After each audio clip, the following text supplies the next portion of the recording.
So welcome to Northern Powerhouses, our business success story series of interviews, where we discuss with local business leaders their backgrounds, their successes and challenges, and what really drives them forwards. And today I'm delighted to have with us Claire Gavaghan, who's the CEO of Derwent Training Association.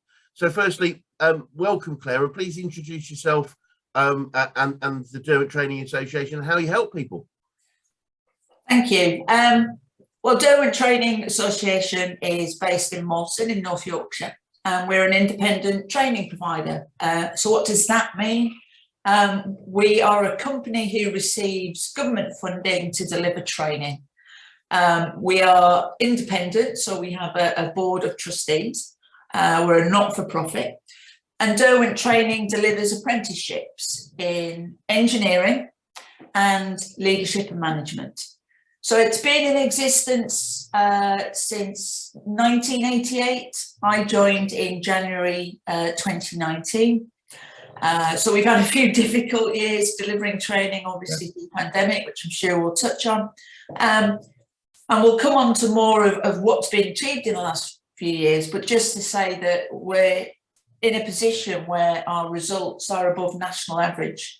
And we might explain how we've achieved that. But it's a great situation to be in a fairly competitive market. Apprenticeships aren't easy, and again we may touch on that. So you know, we're comfortably off now. We're in a good position, and we cover about 1,200 square miles of the region is our reach. So if you picture where Malton is, which obviously they won't forgive me if I don't say food capital of Yorkshire, and we reach up to Scarborough, Whitby, down to Thirst, York, and all the surrounding regions. So it's quite a large area. Wowzers, that's really impressive. There might be one or two people I'd like to introduce you to, actually, because I mean, at the moment, as I'm sure you're aware, you know, most people I talk to, recruiting and retaining great people is a real challenge, and so a lot more people I'm finding are considering more apprenticeships, whether they have them or don't have them, as a route to you know, to develop teams. So that's wonderful to know that you're there to support us. So would it be okay to talk a little bit about your background in it, how you got into training and why Derwent specifically?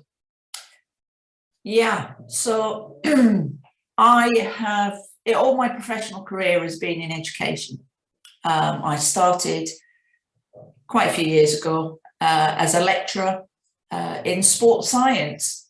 So, you know, not the areas now. And that was down in Essex. I'm born and bred in Teesside.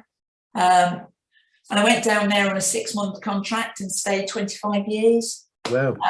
And during my time down there, as happens, you get promoted and you move up the management chain, gaining qualifications along the way. But in most jobs, I think, and particularly in education, you may start out with your specialist area, but then they ask you to manage this curriculum area, and then this curriculum area, and then this curriculum area. So I don't think there's any curriculum area that I've not actually been responsible for. I took over engineering, I think, probably 2010. Yep. I think because no one else really wanted it. Anyway, I moved back to the Northeast in actually virtually 4 years ago to the day. And the last job I had in Essex, I was a vice principal at a college. Things happen in life, which we won't go into. I came back at that point. I didn't have a job, looked around, was in contact with Derwent Training. A few other bits happened, and then eventually I was appointed. And if you say, why Derwent Training, this is going to sound horrible, but it's one of those things that happens in life. You come back after whatever's happened in your life and you go, I'd like a job, I need a job, or there's a job. And that's why I'm at Derwent Training. You can call it serendipity if you like, but that's it. So my career projection has always been in education. I've always been in training and teaching. and that's it. Brilliant. So when you were growing up, did you always want to be an educator? Is it? Well, I do tell people that if I could have any job in the world, it would be an astronaut.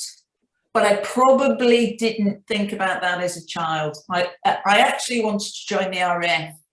Oh. I was very sporty. I'm still fairly active. But this is perhaps not a good reflection on the teacher that I had at the time. When I was talking about this at secondary school, she pointed to someone else who also at that time wanted to join and said, but you'll never be as good as her. Oh. And that her happened to be my tormentor, my bully. And that was it. It just crushed everything. And if I could go back, I'd just go and do it. But apart from that, and this is a true story, as a child, playing in my bedroom, you know where this is going. I wrote reports for my toys. I pretended that we had a school. So I kind of think somewhere I was always going to end up in teaching. And although I didn't do a teaching degree straight off because I was so interested in science and so interested in sport, it was quite a natural route after I finished that. Brilliant. Oh, brilliant. No, it very much sounds like you in the back of your mind from an early age, which is wonderful. So thinking about, and obviously we talked just before we started about looking backwards over the last few years, but as far back as you like, what would you say are some of the biggest issues you've had to overcome as you've developed the association? As I've developed the association, as you've grown? I'm going to put it into personal and business. In terms of business, the biggest challenges, and I say to my chairman, or I did frequently, this isn't the job and this isn't the business you described to me at interview. And I probably said that for the first 6 months. And he won't mind me saying that he used to ring me frequently saying, please don't leave. Right. Because what I found was something that really needed a radical change. I won't go into every detail, it wouldn't be appropriate to do so. But it hadn't made a profit for 8 years. Right. Achievement levels in terms of the apprenticeships were incredibly low. Terms and conditions staff were working on were, in my view, unfair and spiky. There was a very poor culture, and there was a lot that needed to be addressed immediately. And I remember I had my first board meeting, and I should say this is my first job as a CEO. So I went into my first board meeting, I think it was 18 days after starting in January 2019, with a list of 11 reasons that I would recommend the business shut. Wow. If we didn't do anything, it would shut. Wow. So they were quite astonished at the board because that wasn't the message they were getting before. So there was a clear route map of what we needed to do. I had fantastic support from the board because they recognised perhaps some of their own shortfalls in that time, and we had a route to follow, things I needed to do, and pretty much we did them. And everything I said would happen at particular times, whether it was auditors coming in, etc., did. So we were prepared. We were always just one step ahead at that time, and we turned it around. So the biggest issues was going into a failing company and making that decision: do I stay or should I go now? And every day, probably for the first year, was a dark day. It felt like a dark day. So they were the professional issues going into this association. And I'm going to touch on something which you might decide to cut out or not. In terms of the personal issues in that organisation, it was dealing with people who lied, right, who hid information, but also there was an awful lot of homophobia. And that was incredibly difficult to deal with. I won't go into some of the things that happened. We dealt with them. And again, because I had a terrific board, when you implement change and you take people out of a comfort zone, even if they think, yeah, it's right, and they want to kick you and have a go at you, you can see where they will go. So there were some dark days. I can't hide that. There were some very, very dark days. Goodness. And I had to dig in. Yeah. Goodness. Yeah. Wowzers, well done. Absolutely. Culture is completely different now. Culture is completely different now. It's an excellent organisation. That's wonderful. That's wonderful to hear. So you must have learned a lot over that period. What are your biggest learnings in business and in life? You obviously mentioned the life side of things. I think in terms of, because it was an educational establishment, it was my bread and butter. I didn't have the right team to begin with. So my focus was about getting the training right. So I had all that information. And, you know, I had been in senior positions before, but there was a lot of bits that were completely new to me. I think my biggest lessons have been, well, I'm one for scanning the environment, seeing what's happening, and that whether that's the internal environment or the external environment. I do like, and I think it's important to understand what the heck is going on in the wider picture, because you can become very tunnel visioned. I think planning the route to success, but allowing yourself to be flexible on it, and you sometimes need to flex or park that bit because that's suddenly more important. And prior to hitting record, I said I like evidence. So I like to be able to, and I think it's important that when you're making big decisions that impact on people's lives, your staff's lives, that you have the evidence. There was a manager, one of my managers years ago, when I was first in management, said to me, don't mess with people's egos or their salary if you can help it. And I think that's true, but you always are really messing with people's egos and salaries, but it makes you stop and think about what you're doing and why. I did have to make some redundancies, right, and you do have to think very carefully about how that's managed, and whether it's the right decision. And the other lesson for me wasn't a lesson, I think it's always within me, is to act in an ethical manner and with honesty. So that's one of the reasons we changed the terms and conditions and the contracts, because people's salaries were so spiky, and you couldn't justify why are they getting that when they do, and they're only getting. So you do have to change. And I have to tell you this. It is a little anecdote. I hope you don't mind. One of the first things that I did, because as I explained, there were some financial difficulties which are not there anymore. I said, right, when you're claiming mileage, you claim it from your workplace to wherever you're going and back, not from your home, which you've been there. And I was like, I think you'll find it's illegal.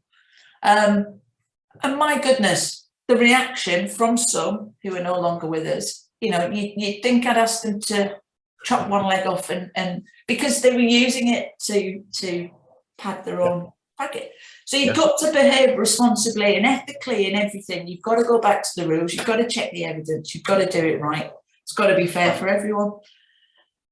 So if I was to stop working now and look back, I would honestly say Derwent Training has been my proudest moment of my working career at the minute.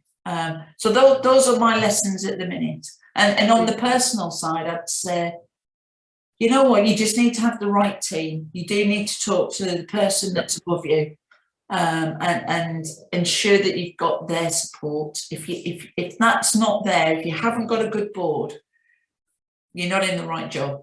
Yeah, brilliant, wonderful. And I think something you said about have a plan but allow it to flex, and the founder of my organisation, he told me quite a while ago that the value of a plan is in the planning, which I, and in that, one of the contingencies, what if the plan is the perfect route, that's how we hope it goes, but what if it doesn't, what would we do different? And having that time to think about what might go wrong and therefore how we deal with it is probably more valuable than, you know, picking this perfect line that's straight, that really, you know, get us exactly where we want to go, because it won't work like that. It's never straight. It's never a straight line. It's never a straight line, even though we would love it to be. But then if it was, everyone would do it. So I guess it's so as you're probably aware, we're a coaching organisation. I'm interested to know who would be the best coach you've ever had, and what would make them the best one, if you can think.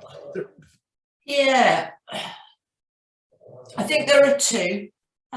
Through my professional career, I think, and I'm okay at naming them. And I'm going to say this, okay? I've had some awful line managers in my time. Okay, I think most of us would go, oh, yeah, working for was a nightmare. But when I was first promoted, I had a manager called Ed Kelly, and he was peculiar in many ways. And he had set ways of doing things, but actually he was a great developer of managers, and he was known for it. Whether that was a quiet word, you know, in my first week, he took me aside and he went, "I've never had so many people complain about one person in 1 week in my life." Really? And he would give you a rocket and pull you aside if you needed to. But he was great at going, "This is what I want you to do. Go and do it." And then he would give you a little bit of feedback. Great. Or not. And generally that or not meant it was all fine. Yep. He just had a way of, you respected him, you respected his knowledge, you respected his expertise. And frequently I would find myself, as I progressed, thinking, what would Ed do? So that in itself gave you just that sense of how would he approach this problem. Yep. So that would be my first one. And I'm not sucking up here, but I think my chairman, Richard Shaw, as I've gone into this role, has guided me and is always there. And, you know, I might go, "Oh my goodness, look at this." Don't worry about it. You've done X, you've done Y, perhaps we can do. And then some of the real difficult decisions in the early days, he'd go, "I'm coming to that meeting with you."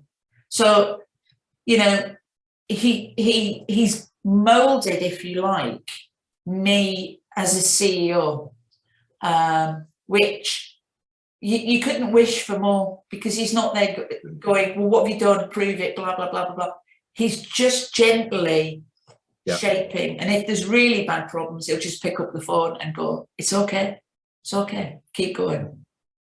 Wonderful. Yeah. That's great. A great couple of examples. Have you picked up, I'm always one for picking up great quotes or sayings. Is there anything that quotes or sayings that you sort of live by, that you refer to in difficult or challenging times?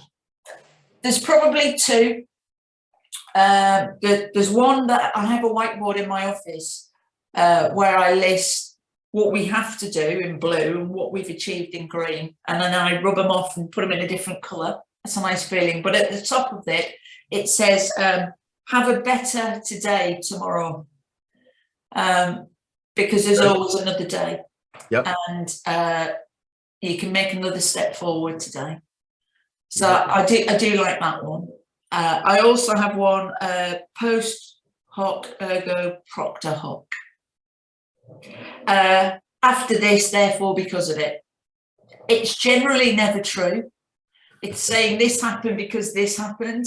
Yeah. And I think that's why I like it, because of that flexibility. No, that's not why it happened. But it also refers to, you need to look at the evidence. Yep. Go back to the evidence. What's the data? How are we doing? And in education, you are audited to the hilt. Yep. Audited to the hilt. So looking at data can be useful, although it's not the be all and end all. it is important. So those would be my 2 quotes. That's it. No, that is a great one. I often find, especially in a sort of a coaching environment, is that most people act on their beliefs. So we believe something to be true, and a belief is what we put in place of absolute fact. And the way to undermine an unhelpful belief is with evidence. And often people mistake their opinion with the truth. And it's like, well, that's great. What's the evidence behind that? Can we just look at what the evidence tells us? And no, so I like that quote.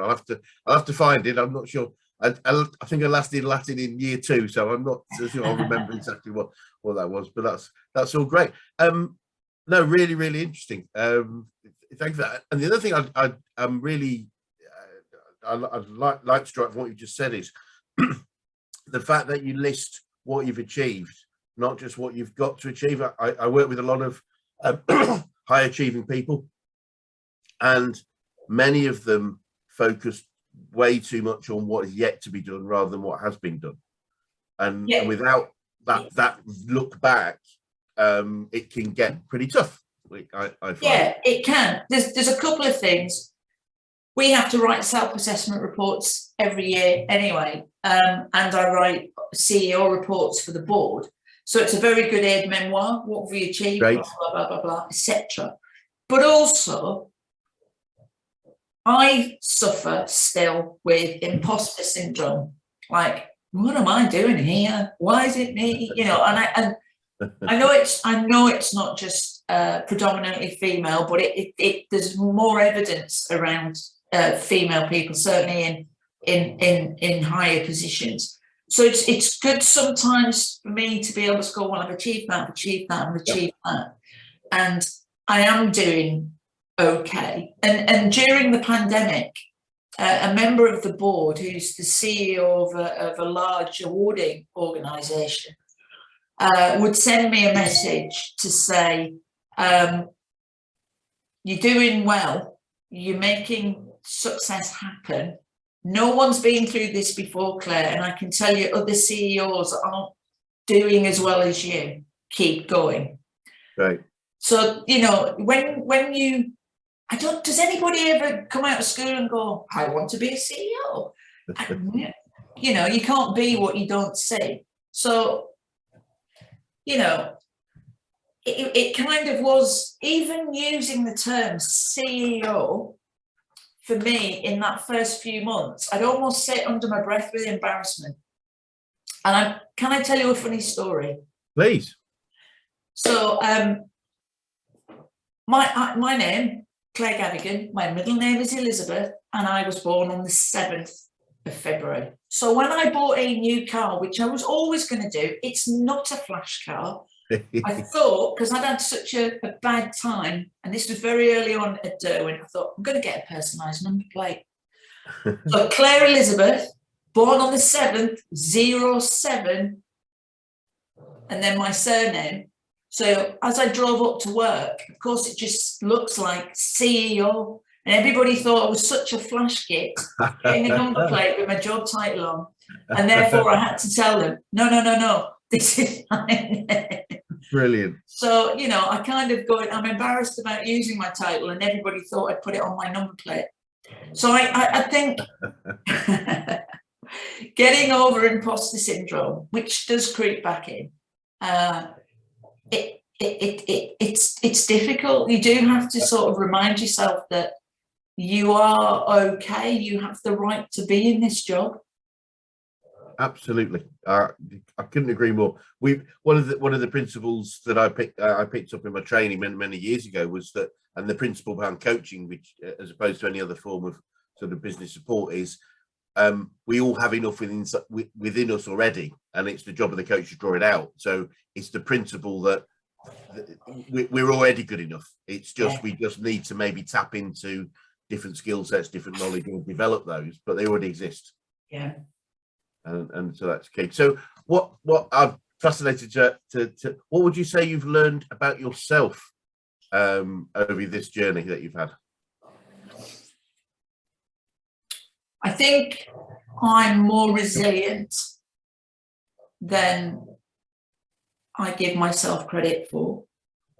And if I didn't know that in my first year, 2019, of doing the job, I certainly realised it in 2020, when you go from delivering face-to-face to everything being remote.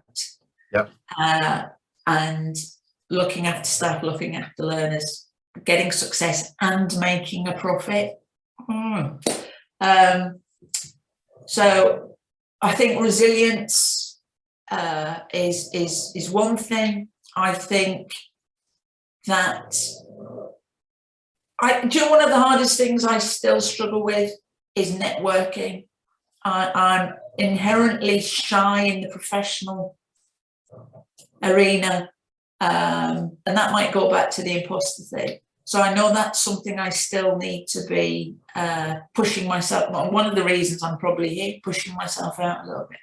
So, you know, learning, I am resilient, I can do it, and I do understand finance. And you know, that was the biggest new thing for me, understanding the finance aspect. And I frequently used to say in board meetings, is this real money? Could I take it out of the bank and touch it? And you know, frequently go, no. It means what?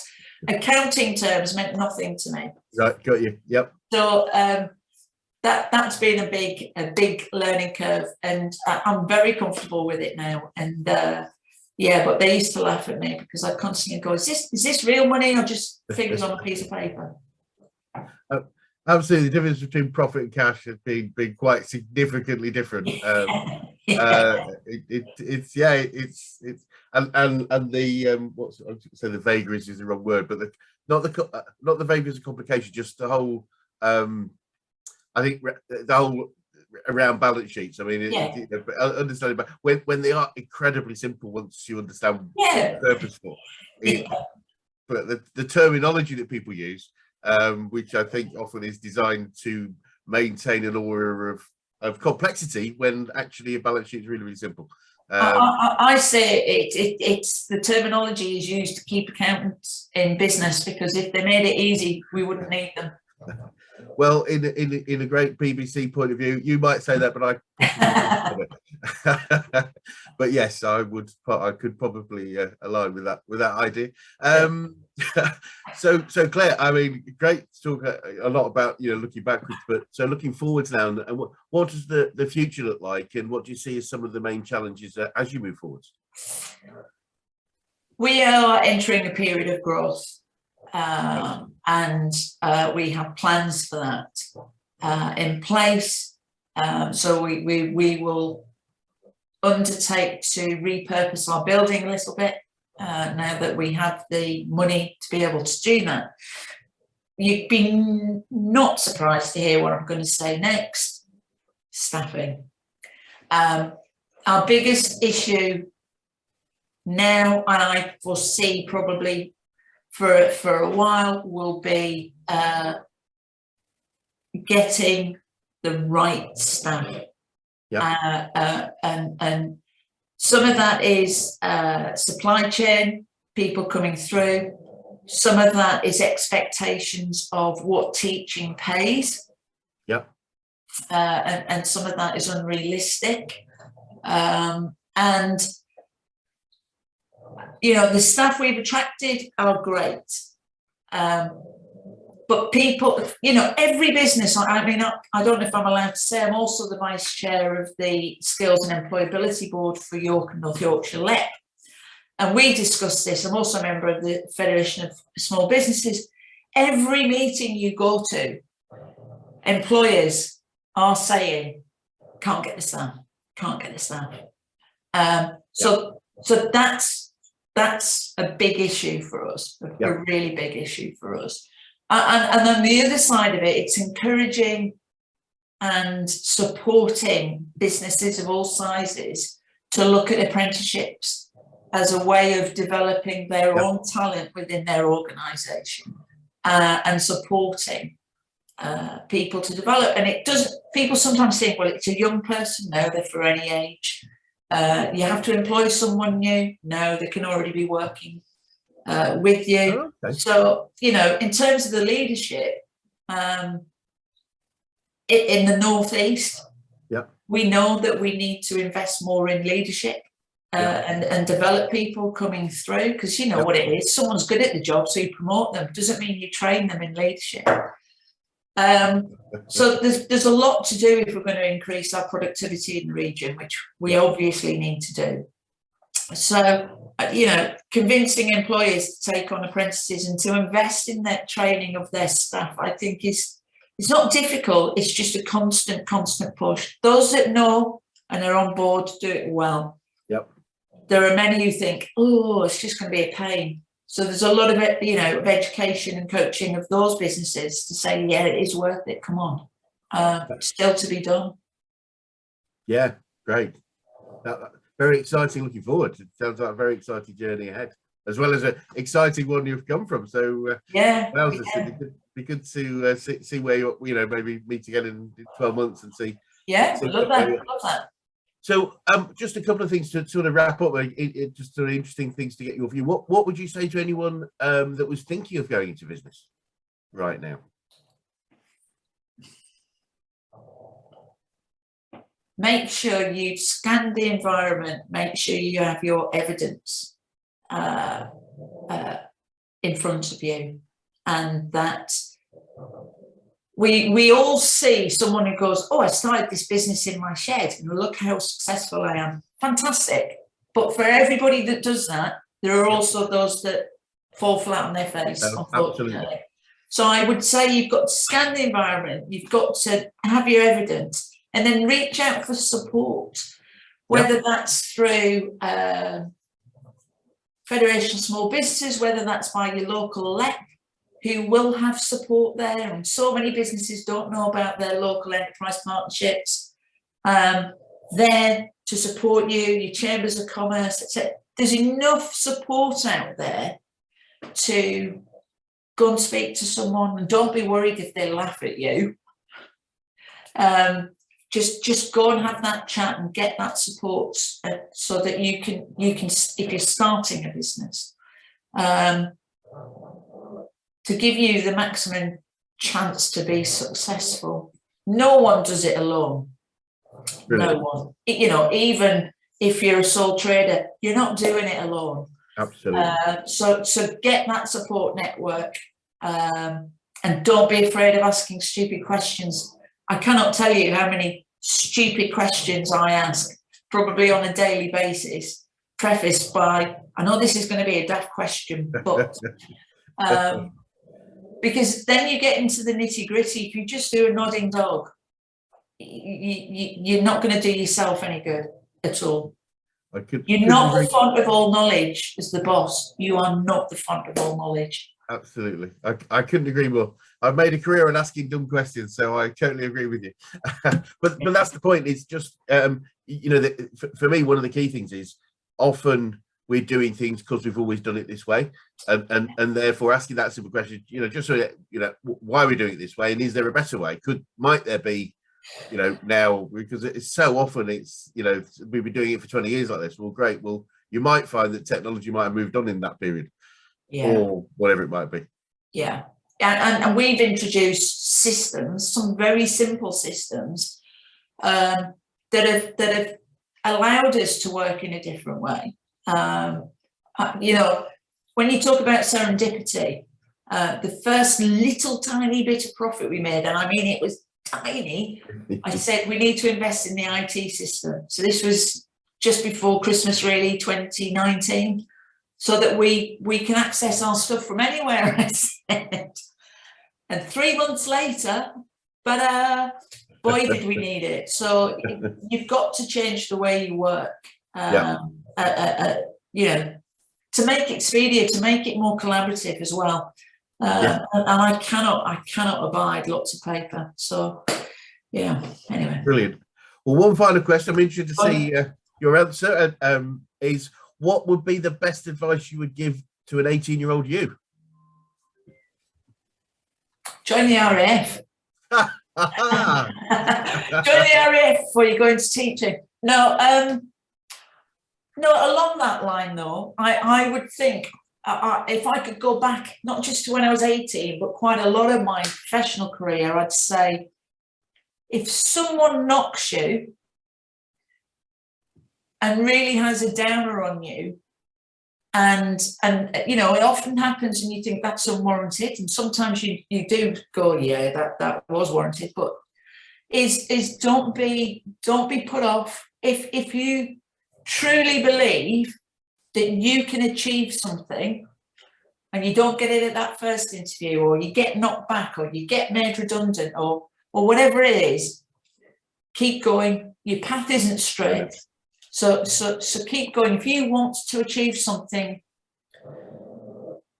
badly, and you know it's what you can do in your heart, you probably will get there in the end. So keep going. Brilliant. What wonderful advice for anybody. Thank you so much, Claire. That's been really, really fascinating. And it's great to hear about how you've, you know, turned things around from joining, and you know, you can really see the passion that you have for developing what you're doing. And you know, I think we said before we started, there are, as we've said during the interview, there skills, recruiting, retraining, rewarding great people is key to so many businesses right now. And it's great to see that you're right in the middle of helping people with one option, with the apprenticeship. And I say, I mean, it'd be great, maybe I could connect you with a couple of people that I think would be really interested to learn a bit more. So thank you so much for your time today, and we'll look forward to seeing how things develop over time. Thanks a lot. Bye-bye. Bye-bye.